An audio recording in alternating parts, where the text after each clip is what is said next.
ఒక ఆస్పెక్ట్ అయితే కాంగ్రెస్ వంచన గురించి నేను కొత్త చెప్పాల్సిన అవసరం లేదు. మన నల్గొండ బిడ్డడే పాపం కోమటి రాజగోపాల్కు నేను ఉన్నా ఆయన ఎంబటప్పుడు ఆయన నన్ను కాంగ్రెస్ తీసుకుపోయాడు. ఆయనకు ప్రామిస్ చేశారు మంత్రి పదవి ఇస్తాన్నారు, ఇవ్వలే 2 ఏళ్ళు అయింది. ఆయన పాపం అంటే నిలబడి చూస్తూ ఉన్నాడు ఎప్పుడు ఇస్తారా అని. సో ఆయన డెఫినెట్లీ నిజాయితీపరుడు. నేను చీఫ్ ఎలక్షన్ ఏజెంట్గా పనిచేసిన ఆయన నాకు చాలా క్లోజ్గా తెలుసు. ఆయన సామాన్యుడు ఏం కాదు. నాకు తెలిసి 3 నెలల లోపల కాంగ్రెస్ ప్రభుత్వానికి కూలదూస్తాడు. ఆయన ఖచ్చితంగా కూలిపోతుంది కాంగ్రెస్ ప్రభుత్వం. ఆయనతో పాటు 30-40 మంది ఎమ్మెల్యేలు నాకు తెలిసిన వాళ్ళే ఆయనకి టచ్లో ఉన్నారు. కాబట్టి పాపం రేవంత్ రెడ్డి గారు ఏమి ఇంకా కంగారు పడాల్సిన అవసరం లేదు. ఎట్లా పైసలు లేవు, ఆయన ఏం చేయలేంది లేదు, మనకే చెప్పాడు. ఇంట్లో పండుకునేది బెటరు.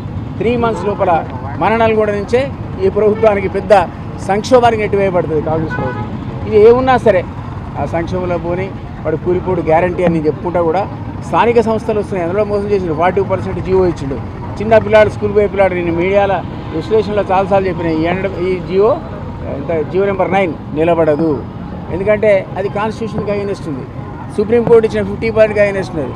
ఎట్లుంటుందా అది కోర్టు పోని స్టే ఇచ్చింది వాళ్ళు.